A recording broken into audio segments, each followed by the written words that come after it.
Quand on parle de vibration, on peut y associer des applications automobiles ou aéronautiques, où l'on va rencontrer des vibrations non désirées, comme par exemple dans le système de suspension en automobile ou sur la structure d'un avion.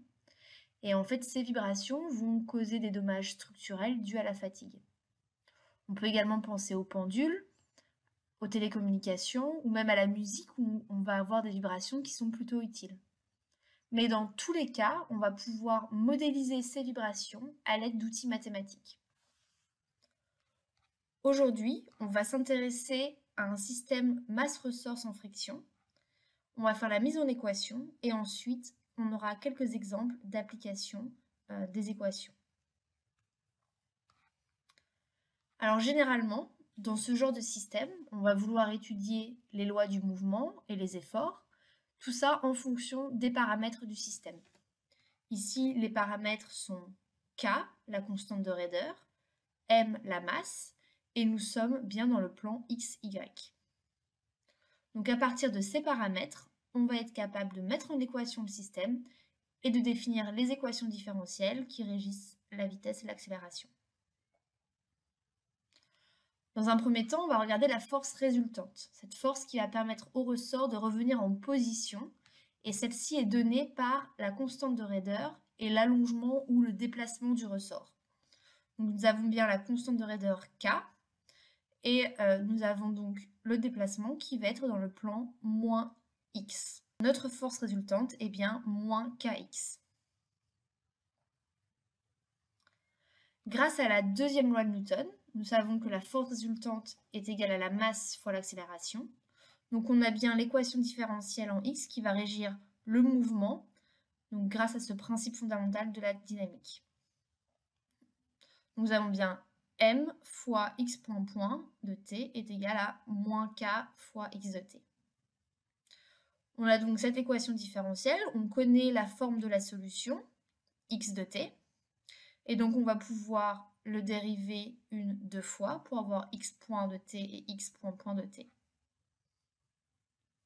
Si on remplace dans nos équations, on obtient l'équation caractéristique avec lambda, et donc la solution pour lambda va être la racine carrée de moins k sur m. Si on utilise Euler, on peut réécrire l'équation x de t, et on va se rendre compte que le déplacement de la masse est sinusoïdal, avec une fréquence qui va être la racine carrée de km, et en fait ce qui va correspondre à la fréquence naturelle du système. Et celle-ci, on va la représenter par oméga. On a également deux constantes, ici on a l'amplitude et on a phi, qui vont être liées en fait aux conditions initiales de la masse.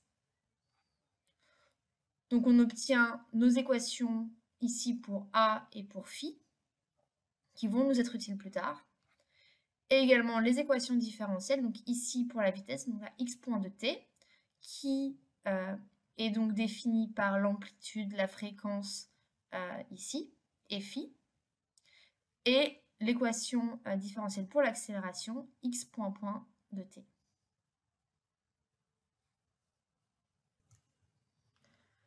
Maintenant que nous avons fait la mise en équation d'un système masse-ressort sans friction, on va pouvoir utiliser ces équations dans des applications avec des conditions initiales.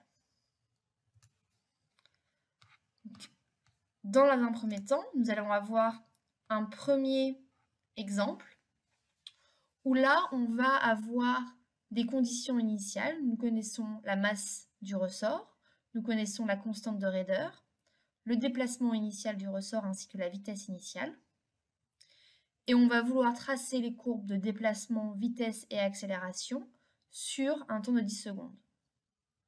Donc on va se servir de Maple pour définir ces paramètres, résoudre les équations différentielles et pouvoir tracer la réponse sur un graphique. Donc on va effectivement définir nos paramètres initiaux, qui sont donc la masse, la constante de raideur, la position, le déplacement initial et la vitesse initiale. À partir de ces éléments, nous pouvons donc définir la fréquence.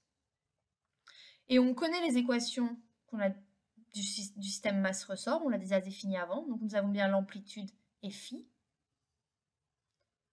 Et on va utiliser ces équations ici dans les fonctions que nous allons créer pour le déplacement, la vitesse et l'accélération qui vont être ensuite tracées sur le graphique. Nous utilisons la fonction plot pour tracer x de t, v de t et a de t, qui sont donc le déplacement, la vitesse et l'accélération, en fonction de l'amplitude, de la fréquence et de phi. Et nous pouvons bien donc avoir notre graphique avec en bleu le déplacement, en violet la vitesse et en orange l'accélération. Et on a bien ici un déplacement sinusoïdal.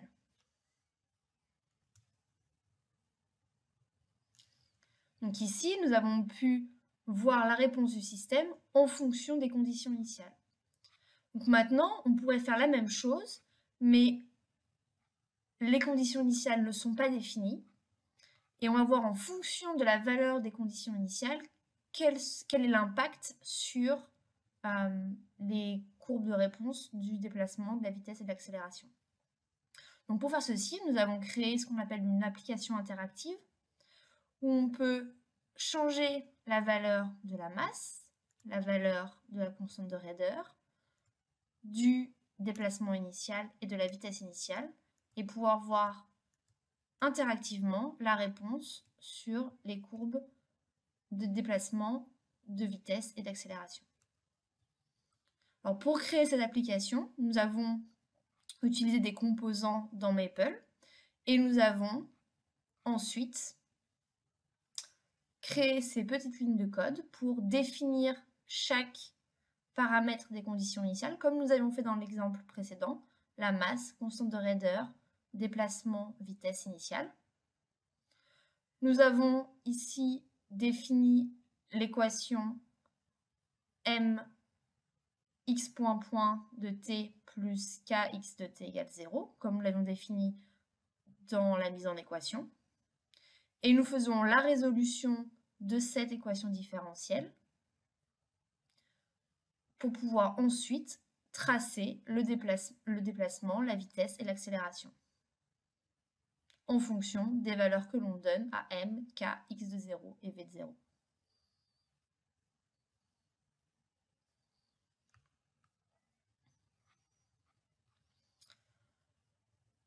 Dernier exemple pour aujourd'hui. Ici, nous allons tracer un graphique surface de l'amplitude en fonction des conditions initiales. Donc on veut tracer un graphique surface, qui est un graphique en 3D, en 3 dimensions, d'un système masse-ressort où il n'y a pas d'amortissement, et on connaît les conditions initiales x0 et v0, on connaît l'intervalle sur lesquels on veut que ces valeurs soient tracées. Et nous savons que la fréquence est de 10 radians par seconde. Donc ici, ce qu'on va faire, c'est qu'on connaît la fréquence qui va être oméga de n. On va pouvoir le définir. On sait que c'est égal à 10 radians par seconde. Nous avons notre équation ici de l'amplitude. Et donc, nous allons tracer le graphique en utilisant la fonction plot 3D de l'amplitude, donc A qui est définie juste avant, en fonction de x0 qui est défini sur l'intervalle 0, moins 0,2, 0,2. Puis, on va définir v0 qui est sur l'intervalle moins 2, 2. Et nous allons donc obtenir ici notre graphique. Donc ici, l'amplitude en fonction des conditions initiales.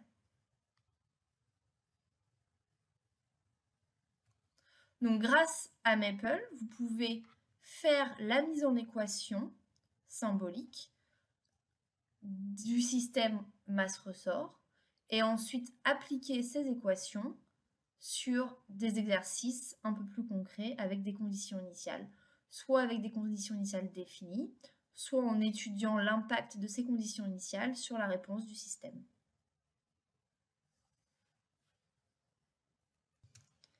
Nous avons maintenant quelques minutes si vous avez quelques questions. Merci.